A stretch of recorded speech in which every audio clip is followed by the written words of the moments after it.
Hi, this is Dr. Kimberley Linert, and you're listening to Incredible Life Creator Podcast.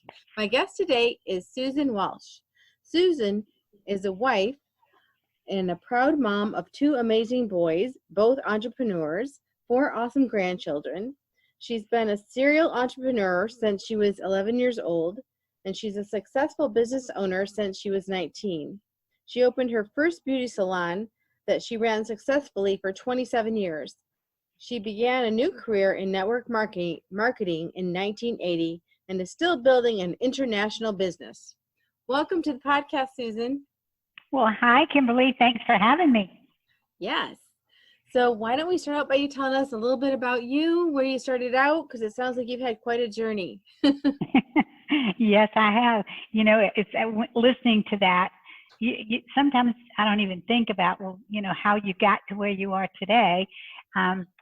But just listening to you, I'm thinking, wow, I did start working when I was 11 years old. I had a house-to-house business. If I wasn't babysitting, I was doing hair, and I'm serious. Mm-hmm. And it was 50 cents a head, $1 if I cut it, and you had to pay whether you liked it or not.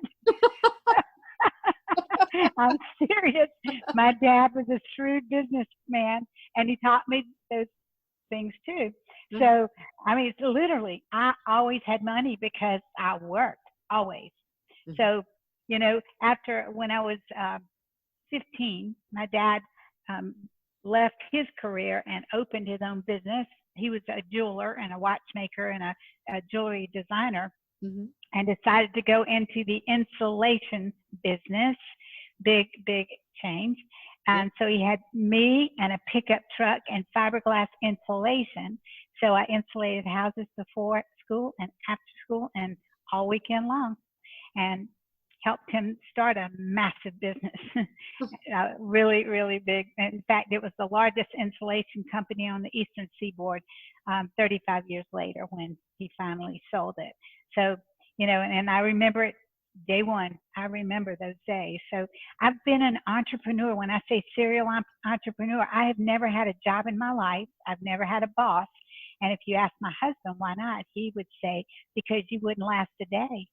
They would fire you because you'd be telling them what to do. And I'm serious. And he is too. So you know what? I guess fearless is the word, because I am not afraid. I'm just not afraid to try something, or do something, or, I believe and I know we live in the greatest country in the world at the perfect time. And I believe that with all my heart. And it doesn't matter what decade of your life you're living in. You can do it if you believe you can. And I've just never heard no. That is awesome. That is so awesome. Yeah, it gets me in trouble sometimes, but hey, you never know unless you get on the horse, right? That's true. That is so true. So, yeah. So, gosh, so I never would have thought that you were an insulator. Oh, yeah. Why? Because I'm prissy. Yep. I had on makeup, but I was always, up under a floor of a house or in an attic or whatever. It was hard work. But you know what? What doesn't kill you makes you stronger. And I say, there's where there's no test, there's no testimony. So I definitely can give a testimony on how to insulate houses because it's hard work. So, and then when I entered the salon, because I took cosmetology in high school. Mm-hmm. So when I graduated from high school, I had my license. I was, state board certified and all that. And so I took 1 week off, went to the beach with my girlfriends, and came back and went to work, and immediately. And I went to work for somebody else for just a couple of months, and I thought, no, I can't do this. I was actually booth renting, but still it was, under somebody else's fingertips and thumb, if you will. And that didn't work for me. So I started my own business, home salon. It's long time ago. and was there for 27 years, working anywhere from 12 to 14 hours a day. And I never had a sign in front of my building, and I never ran an ad, and I didn't sit down in 27 years. That's the truth. Wow. The people just came in. They must have heard something that came in. Word of mouth, honey. Word. That's the blessing of living in a small town. We were in a town of like 10,000 people, and so it was a small town, and the word just travels fast. It just does. So I was blessed with that, and then started having kids, and just one thing led to another. I've just always had a business or two going at the same time. I have two businesses now. Wow. And how did you find time to even date or find a husband or have any kids? That's what I want to know. It was a God thing. And I'm not just saying that, it really was. My best friend all through high school, her mom was ill, and she went to the hospital to visit her. And back then they had semi-private rooms, in the hospital. So her room partner, she was in a bed beside her, and her son came to visit her, and my friend Lynn went to visit her mom, and so Lynn and Larry met, and I don't know, maybe 2 or 3 days later, they asked me to come and date, have a blind date with Larry's roommate, which was Gary. I mean, literally 2 or 3 days after Lynn and Larry met. And we had a double date. That was the first. And we dated every night for 8 months. He was a sophomore in college, and got married. Oh, wow. And that's been 50 years ago. That is a God thing, because I don't know how else you're going to meet somebody.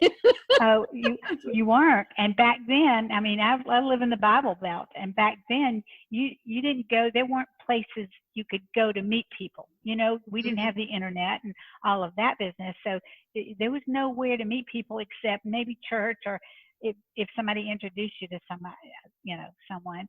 That was how we did it. And so I was just blessed to find the right one the first time. Yeah, you were, and 2 wonderful sons. So. Oh yes. Yes. And they're entrepreneurs as well. They've never worked for anybody. My oldest son is a dentist, and my youngest son owns about 5 companies. He is a true serial entrepreneur. He's the idea guy. I've just never met anybody quite like him. He's very, very creative, and you bring him an idea that you might have, and his wheels start turning, and within minutes he'll tell you if it'll work or not. And he's usually right. Wow, that's a great gift to have. Great. Well, he's a visionary, and he knows. He's such a good person and such a good guy. He would rather give it to you than take it away. So he's developed these amazing relationships and friendships and partnerships over the years, and he knows people in every genre. Anything he knows. He owns a company. It's called Redfish. It's a fishing tournament business company, and he owns that. And so, he doesn't even really like to fish, but a lot of people do. And so he has 2 companies to do with fishing, and one is a digital large print business, which is they do events and do, large digital printing, that kind of thing. That their main office is they're in Atlanta. Okay. Yeah. Where I am. So. Yes, exactly. So anyway, you just have to tell me to hush, because I can go on forever. Well, I was just wondering, 27 years in the beauty salon business, did you just get tired of it, or what? How'd you make this switch? You know what? I didn't.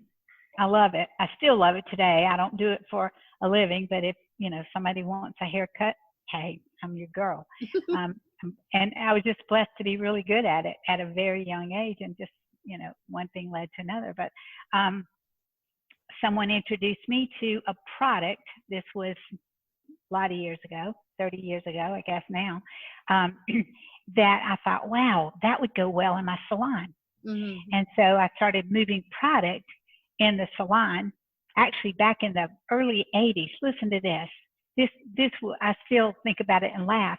Somebody introduced me to a weight loss shake, okay? Uh-huh. And that wasn't prevalent back then in the early 80s. Nothing that you would want to taste. It was, most of them would just taste like chalk. So someone brought me some of it, and it was actually delicious, chocolate, vanilla, and strawberry. And remember, I had a salon. Uh-huh. So this company was a network marketing company. I did not know that. I did not know what network marketing was. So, but this was a way to buy wholesale and sell retail. And so, but they wouldn't, this was their rule. You could not sell at retail with inside your walls. It had to be in a separate building or a separate room or whatever. So I rented the building next door and had shelves, chocolate, vanilla, and strawberry. And let me tell you, the big truck came once a week, and there were crowds of people lined up to get their shakes every week on Wednesday. I'm not kidding you. I was like blown away, but the results were incredible. They really, really were. And then something happened and they took it off the market. But that was my introduction to network marketing because, you know, I'm a businesswoman. You don't buy at retail, you buy at wholesale. Right. And so, you know, but I did not know that I could have built a team, that I could have made a small percentage of a lot of people's efforts. No one ever shared that with me until 10 years later. Oh, when, wow. Hey, yeah.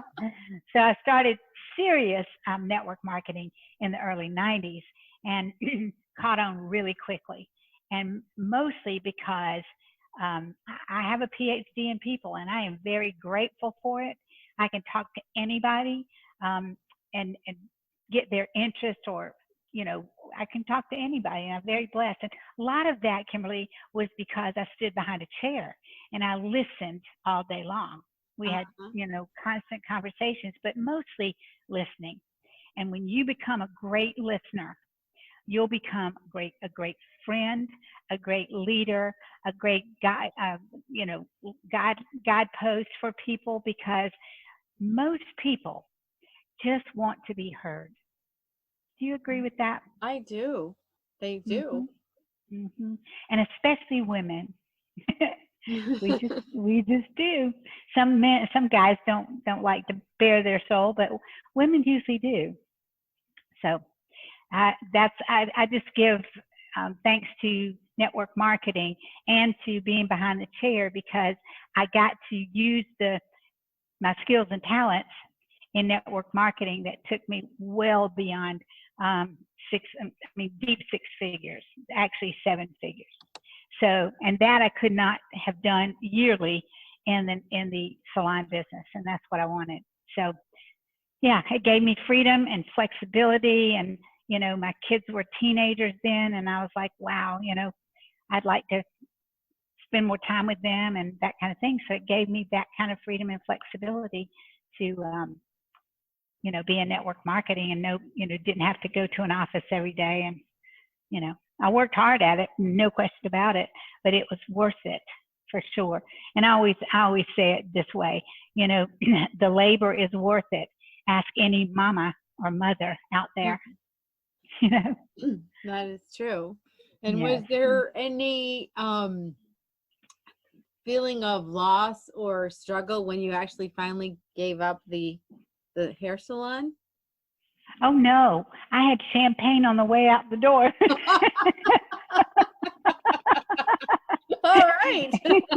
And I'm telling you, even 5 years later, we moved away from the small town and moved to the city where I was born and raised, and moved into a lake property, and, you know, just living the life, you know, and still working our network marketing business. And I really did not miss it at all. I missed the people, I Mm-hmm. really did, because the friendships were amazing. And I still, after 5 years or so, I still had people calling me saying, "Now, when are you coming back?" And I had to just say I'm not, because I had found my niche. And so many people, and this is why I'm telling you all this, because those of you listening out there that are struggling with, like, facing what we are facing right now with this virus that has, um, for some reason, decided to plant itself in this world. But, there are a lot of people that have, 9-to-5 jobs. And, I never had that. So I've always been creative and entrepreneurial, and so grateful when the internet came about. It was so much easier to be an entrepreneur, because then you have access to people all over the world. And so then I started building international businesses. But think about it, for those of you listening, what if, just what if, you had the freedom and the flexibility to get up when you want, to go to sleep when you choose, and to build a business all around the globe and never leave your home? You can do that. And you can make more in a month than most people make in a year, if you're teachable and coachable and, have that burning desire. You can't just say, okay, I want to make 7 figures and it just appear. No, it doesn't happen that way. You have to work for it. But when you're working for it and working for yourself, it feels so different than it would be if you were working that hard for someone else. I hope that makes sense. It does, and I'm sure there are a lot of people looking for something that like that right now.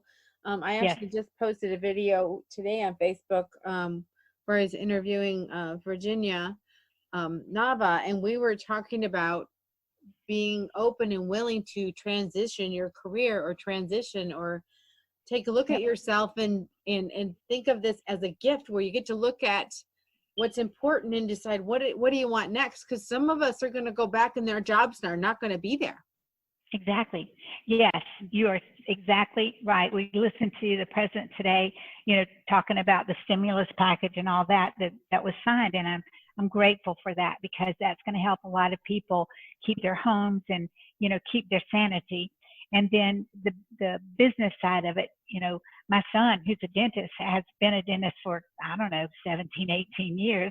And he said, "Mom, when you close that kind of practice and you shut it down, your bills don't stop, but your income stops immediately." Yes. Immediately, because you go in and start over every single day, every month, every year. It's just the way it is. It's that kind of service business. Mm-hmm. And so he said, just depending on what's going to happen now, he said, "I don't know, I might not be a dentist in 6 months. I don't know." Uh-huh. And I said, "Well, just let's see. You've got skills and talents. You could do anything you choose, and you're certainly young enough to do it." So a lot of people out there are fearful that they won't have a job, and then they've got to reinvent themselves. And here's what I ask people all the time, Kimberly: what do you want? What excites you? When you get up in the morning. And here's what's sad about that: so many people that I've asked that question to over the years, what excites you? They can't give me one thing. They can't tell me one thing that excites them. And that is probably the saddest reality I ever had when the first time that happened, because I'm just that hyper kind of person, and I can just start spilling off things that excite me. But many people can't, because their dream has been shut down, slammed, shut with nails. They can't dream anymore. They're just stuck in their box. And I just want to scream and say, get out of your way, think beyond, look beyond, because we live in the most fabulous country, in the best time in the entire time that business has been alive. Now is the time. If you're going to have a business, now's the time. So what would you do if nothing would stop you? What would you do? And sit down and think about that. What would make you happy? What would excite you? instead of that ho hum and, 9 to 5 and, 40 years of that. And you look up and you go, is this all there is? Yeah. Yeah. And I think a lot of people are starting to ask themselves that, or some version of that right now. Yes, absolutely. Absolutely. That's why I love network marketing, because it does give the average person a chance, a big chance, if they're willing to be teachable and follow the leader, to have a life worth living and a life they've dreamed of. But some people aren't coachable and teachable. They go, no, that's not the way you do it. And they've never done it before. So how would they know? Mm-hmm. So you just have to be a great teacher when you're on your own business, and especially in network marketing, because we teach to teach to teach. Mm-hmm. And so, in leadership, everything on this planet rises and falls on leadership in every arena, in every, it doesn't matter what you're doing. It's all about leadership. Even in the family unit, it's all about leadership. Because if you're not a good leader as a mom or as a dad, you're probably not going to be raising children that are leaders. They're going to be followers. I call them sheeplets. And you don't want that. You want your kids to be leaders and people saying, okay, what's next? And they're following the leader. Mm-hmm. And that's what we always strive to do, and they've done well with it. So leadership is everywhere in everything you do, and if it's not there, you have usually a mediocre success for sure. So does that make sense? Yeah, when you're talking about leadership, define that a little even more. Like, do you mean just someone who can make a decision, someone who goes forward? What are you talking about when you talk about leadership? Yes, somebody that can make decisions. Good leaders are quick to make a decision and slow to turn back. Mm-hmm. They're visionaries, okay? A great leadership is all about setting the example, leading by example, leading from the front, from the side, from the top, from the bottom, from the back. I read a wonderful book years ago called Patton's Principles. Mm-hmm. It was about General Patton. And I'm, never been in the Army or anything, and I certainly appreciate, my oldest son was in the service, but I appreciate them so much because they worked very hard to give us all our freedoms. But General Patton he was such a powerful leader. And first thing I caught from him, he said, never do anything or say anything or lead anybody to a place that you've never done yourself. You've got to do it first. Leaders are first. Leaders are always leaders. It's just what we do. We lead, follow, or get the heck out of the way is my attitude. Because when you see something, and here's what I know, if you know something that you would love to do in your life, a target, maybe you want to be a great craftsman. Maybe you want to build furniture. Maybe you want to be a contractor, a car salesman. It doesn't matter. You will never hit that goal if you can't see it before it happens. And so a great leader helps you envision what that would look like while you're traveling to your goal. Here's what I've always taught. Set your goal and then work backwards to make it happen. You know what you're shooting for. There's the target right out in front of you. But you got to work backwards to, to meet with your goal. And so it's not hard to do, but I study leadership. I always have. I love John Maxwell. He's one of my favorite. Jim Rohn, who we've lost, he's gone to heaven. Charlie Tremendous Jones. I mean, there's so many people that were just incredible leaders. And so I always tell people, if you want to be a leader and know what a leader looks like, study it, read about it, find people that are doing something extraordinary and ask questions. How did you do that? Was that always your goal? Was that your dream?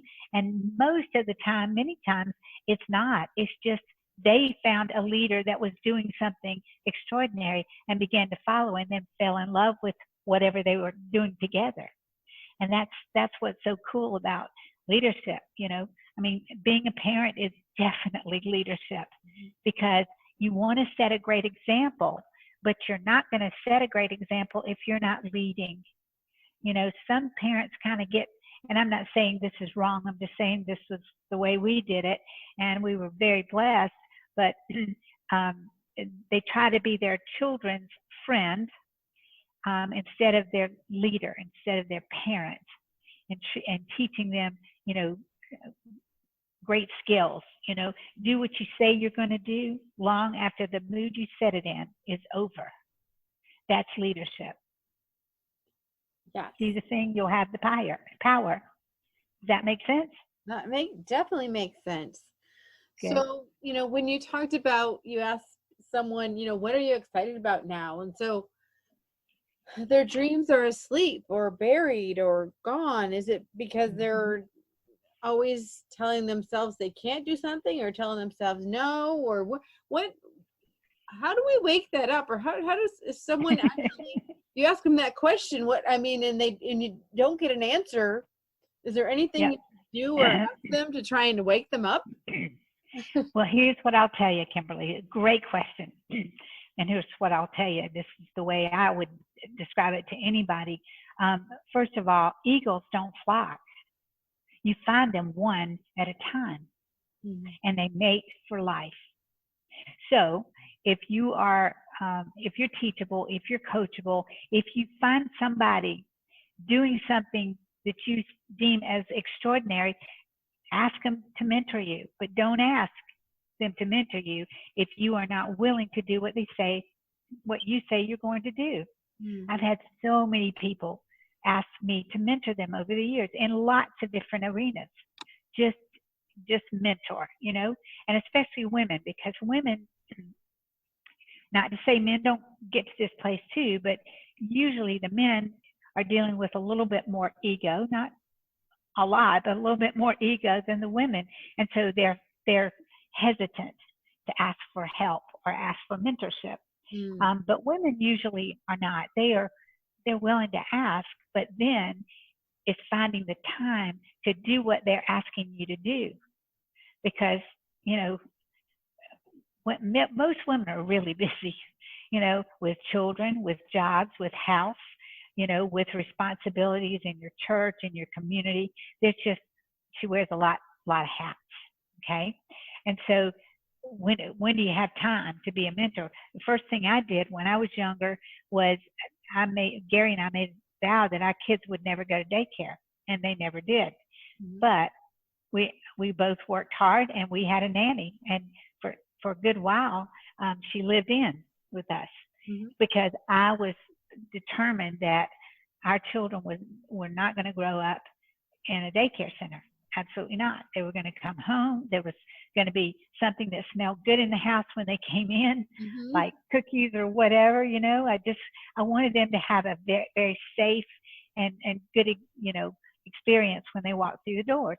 And so we had a lady, Eloise, that was like our family.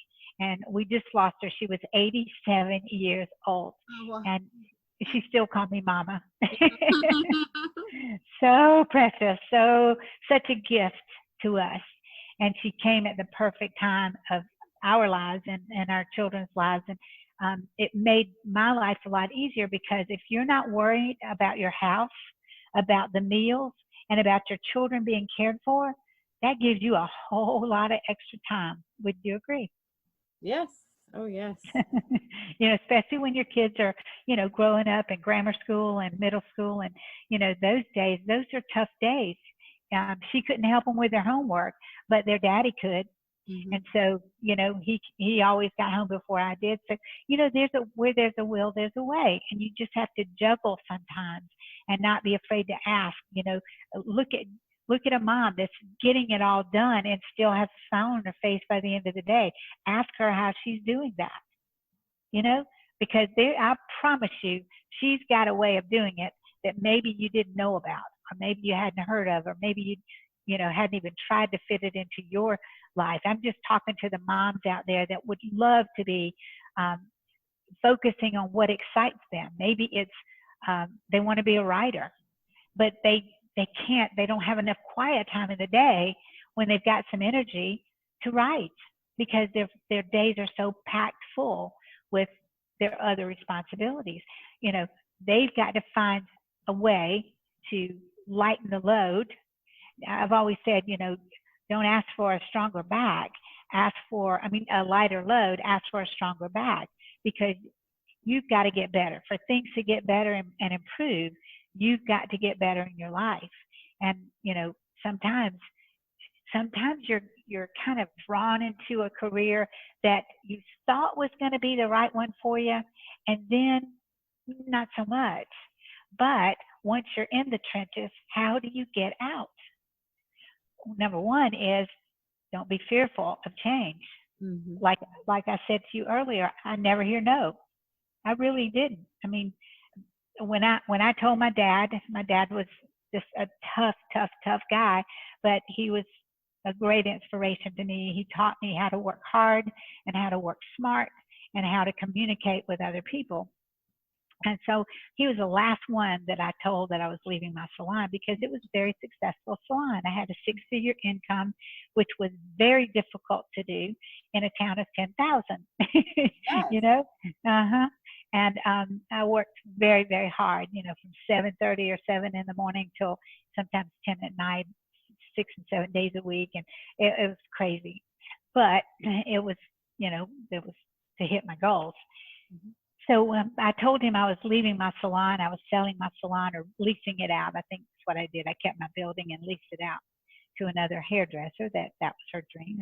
And so I was happy for her and tickled to death to walk out to those doors. But when I told him I was leaving and leasing my building and going full time into network marketing, he didn't know what that meant.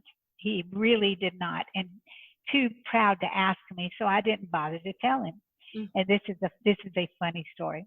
So anyway, I said, I'm leaving. He's a southern man, born and raised in Savannah, Georgia, lived in South Carolina most of his life. And so he said, don't kick the horse that brung you, sister. That was his response to me. And I just looked at him, I smiled, and I said, Daddy, we will agree to disagree, and we'll never have this conversation again. I just thought I would share with you what I was going to do in my future. He said, okay, and that was it. But several years later, when I was very successful, and actually the company I was with was a nutritional network marketing company, had a wonderful product. And I heard this through the grapevine, but one of his golfing buddies asked him what I did. And he said, I don't know. I think she sells drugs, but she does real good at it.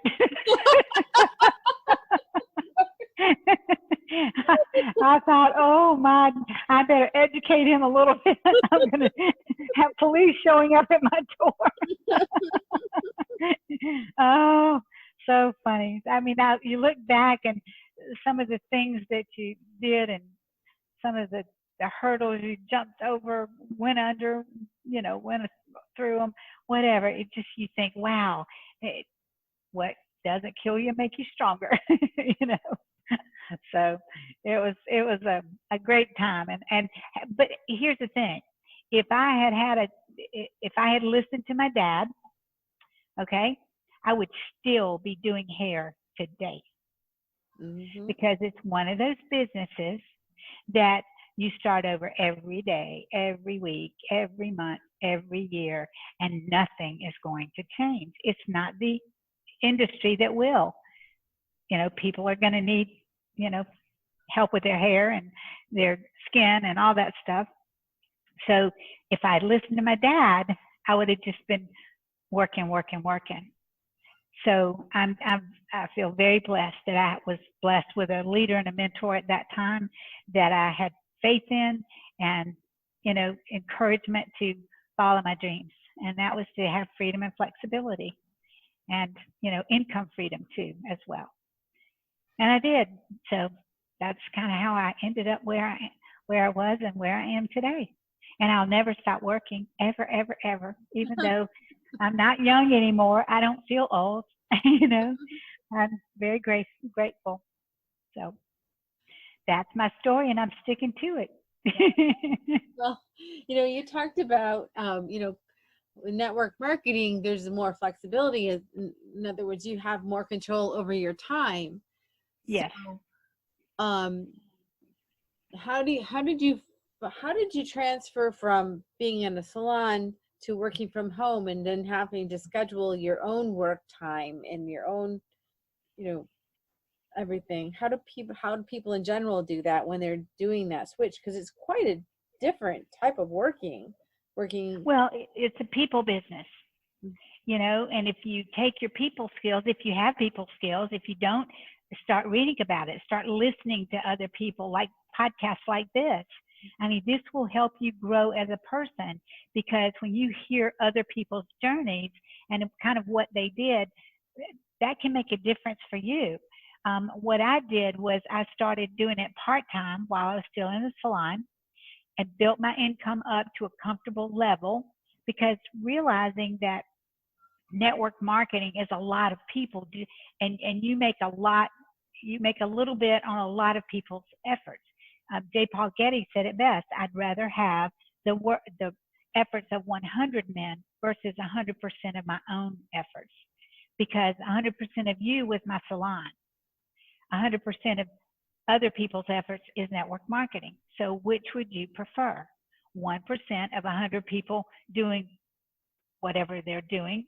Maybe it's a product company, maybe it's a service company, whatever it is. And you get a small percentage of everyone's efforts. I call that brilliance, because you didn't have to go out and generate it yourself. So I just caught on to that really quickly. And then I was blessed with a mentor, and I became a great mentor.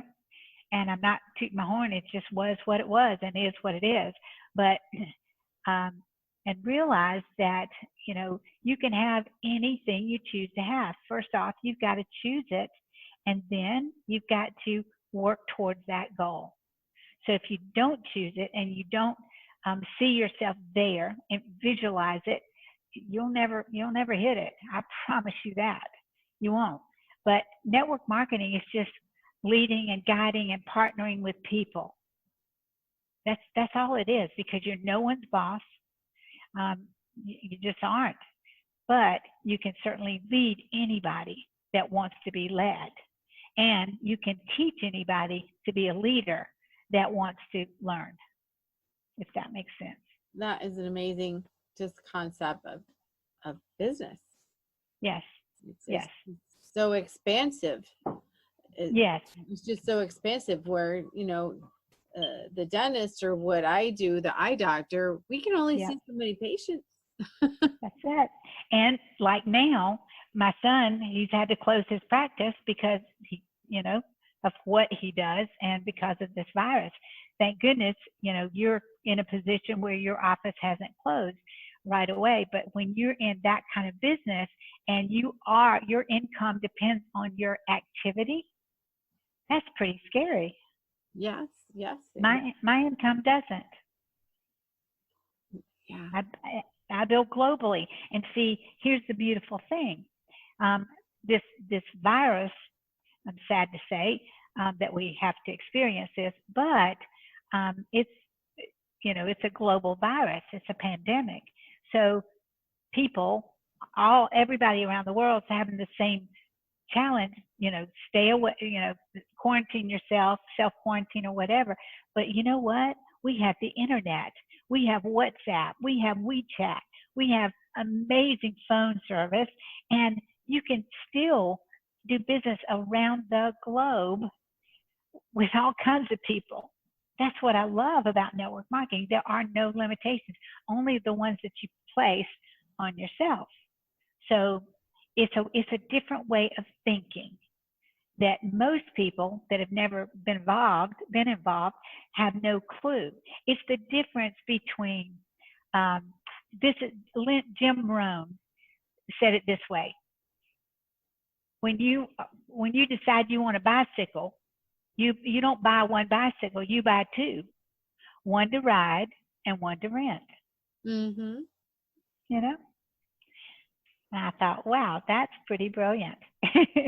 Because that one you're riding is not making you anything. In fact, it's taken away because it's taking your time away.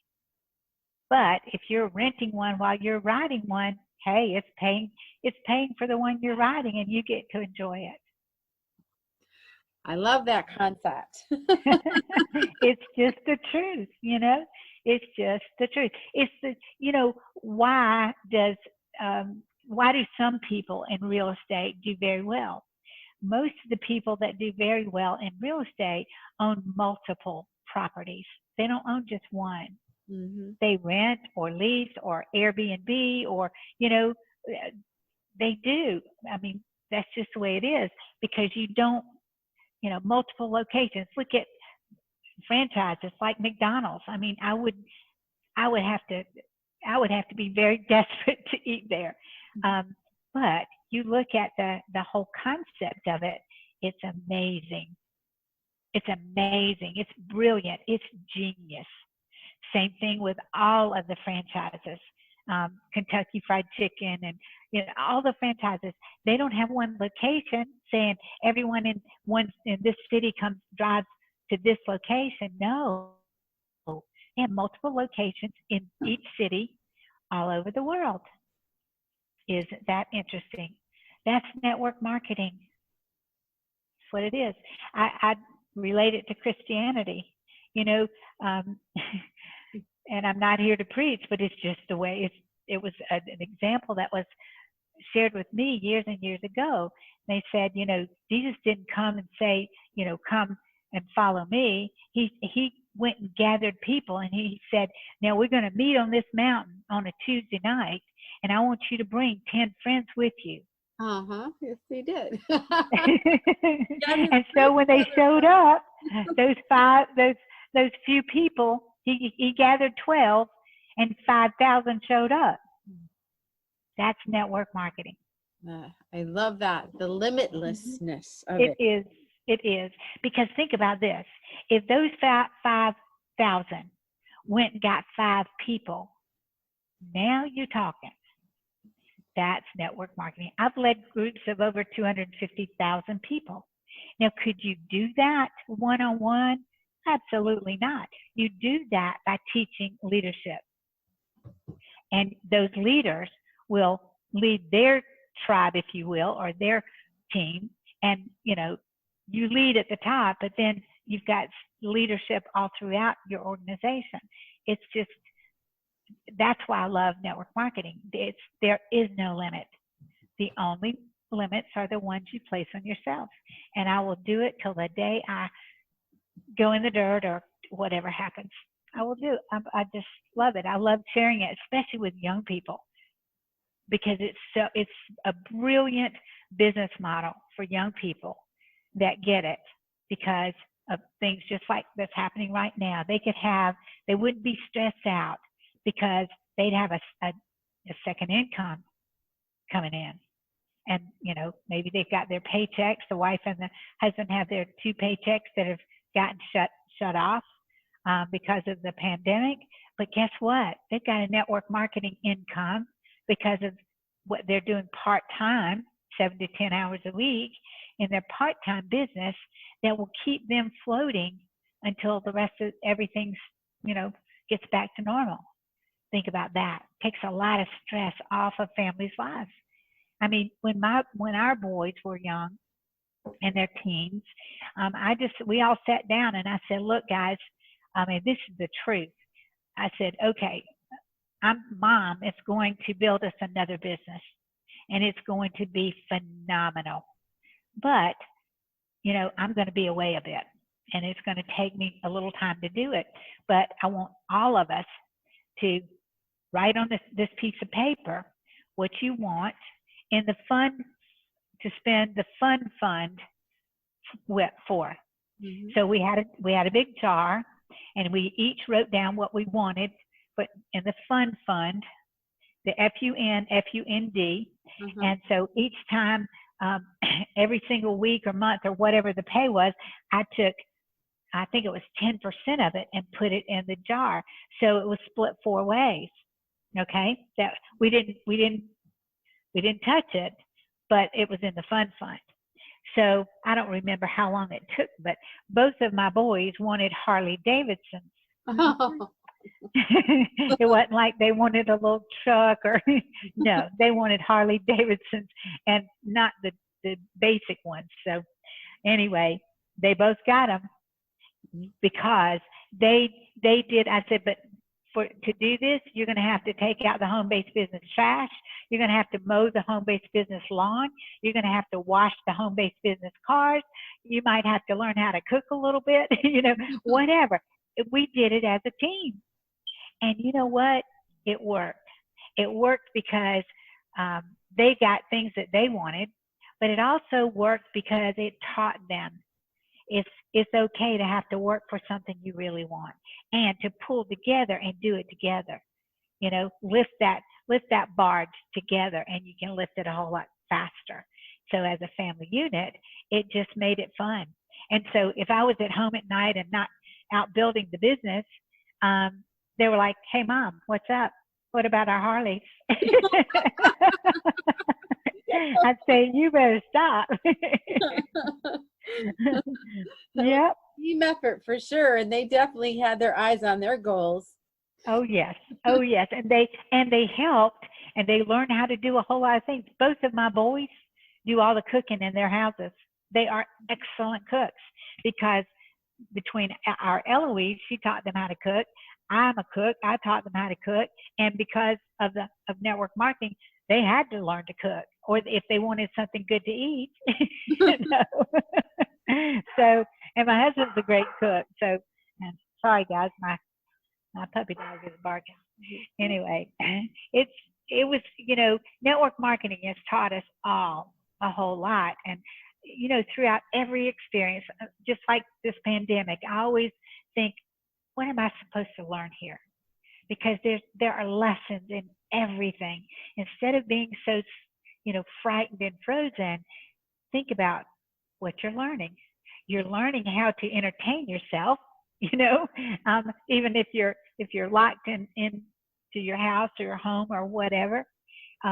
You're learning how to be grateful that you don't have this virus. You're learning how to communicate and not be, face to face, hopefully. There's so many lessons here. There's so many things we can learn from.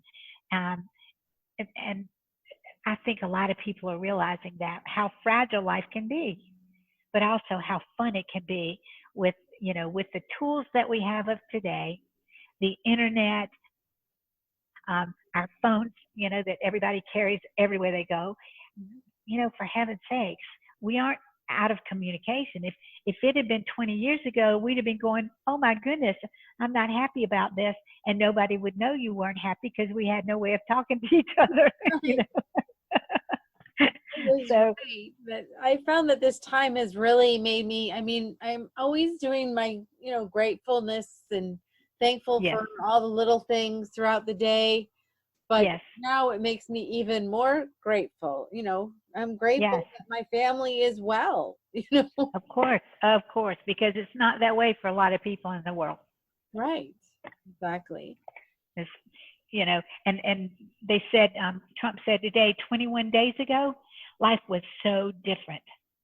Yeah. We were thriving as an economy. People, everything, every business was thriving. And now 21 days later, the airlines might not come back. That is scary, So that's why I say, build something that will give you stability and that will grow beyond you, and that's why I love network marketing, because really there are no walls or ceilings. There really aren't. It's just what you decide it's going to be, you know. And then are you willing to work and go get it and help a lot of people? Because that's what it's all about. So That's right. Yeah. And so, Susan, we go through so many different seasons of life, and you've yes. taken us through several of yours. So, at this point in your life, what are you excited about? Or what gives you happiness, fulfillment? What makes you want Yeah. to get up every morning? Well, number one, I'm grateful to be able to get up every morning, because I really am. I mean that. And because I see people that are younger than me, and I will tell all of you, I just turned 69, and I don't feel it. I feel like I'm 40, but I just see a lot of people that buy into their age, and age is just a number. You know, I'm vegan, and the reason I am is because my body changed as I've been, you know, getting older. My body changed, and it just didn't like certain foods I was eating. So for things to change, you've got to change. So I had to give up some things like meats and dairy and things like that. I mean, caffeine. I mean, over the last couple of years, I've just changed everything because I didn't want what I was experiencing. And that's what I say, you know, I'll tell you a little story. There was this old guy. No, there was this guy that was traveling, and he saw this little gas station. He stopped to get gasoline, and he got the gas and went inside. He had to go inside to pay for it, and so he was at the counter, you know, grabbing a couple things, and there's this old country farmer type guy behind the cash register, and he heard this dog kind of howling, moaning over in the corner. And he looked over there and he said it's a blue tick hound just over there just moaning and crying. And he looked at the guy and he said, what is wrong with him? He said, he sat on a nail. He said, he sat on a nail? Yep. He said, well, why don't you help him? He said, when it hurts bad enough, he'll get up. Hello. It's uncomfortable enough.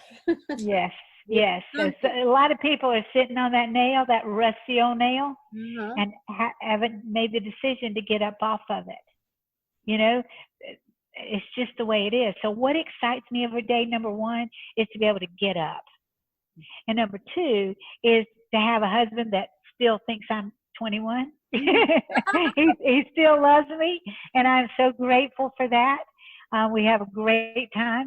It could be horrible if, you know, we were stuck in the same house and didn't like each other. That wouldn't be fun. Right. But I'm grateful for that. I'm grateful as heck for, you know, 2 boys and their beautiful wives and 4 grandchildren, because they're all entrepreneurs. They all are, and I'm just grateful for that, because they live with no limits, and that makes me very happy. 2 of our grandsons were born profoundly deaf, and I'm grateful that they lived in a time that the cochlear implant was available.